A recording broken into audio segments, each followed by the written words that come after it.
America में Christmas trees अरबों dollar की इंडस्ट्री है। एक अंदाजे के मुताबिक अमेरिका की 50 रियासतों और कनाडा में हर साल तकरीबन 35 करोड़ दरख्त उगाए जाते हैं।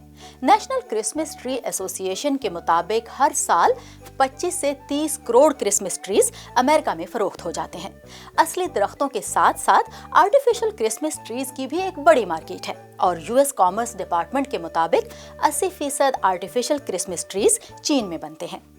क्रिसमस पर और अखराजात भी होते हैं, मगर क्रिसमस ट्री के बगैर क्रिसमस का क्या तस्वर। अमेरिकन क्रिसमस ट्री एसोसिएशन के मुताबिक एक अमेरिकी खानदान असली क्रिसमस ट्री पर $80 यानी तकरीबन 23,000 रुपए, जबकि नकली दरख्त की खरीदारी पर तकरीबन $120 यानी तकरीबन 34,000 रुपए खर्च करता है। दिसंबर शुरू होते ही लोग अपने क्रिसमस ट्री सजाने लगते हैं, लेकिन फिर नए साल की आमद के साथ ही इन्हें घर के बाहर रख दिया जाता है। क्रिसमस सीजन ओवर, अगले क्रिसमस नया ट्री आ जाएगा। अब काम है डिपार्टमेंट ऑफ पब्लिक वर्क्स का, जो 1 जनवरी के बाद लोगों के घरों के सामने पड़े दरख्तों को उठा ले जाएगा। ऐसा भी होता है कि लोग मखसूस जगहों पर खुद जाकर ये ट्री फेंक आते हैं।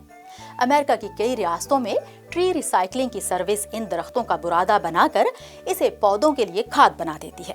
अमेरिका में हर साल की तरह इस साल भी व्हाइट हाउस और कैपिटल हिल की इमारत के बाहर क्रिसमस ट्री सजाए गए हैं।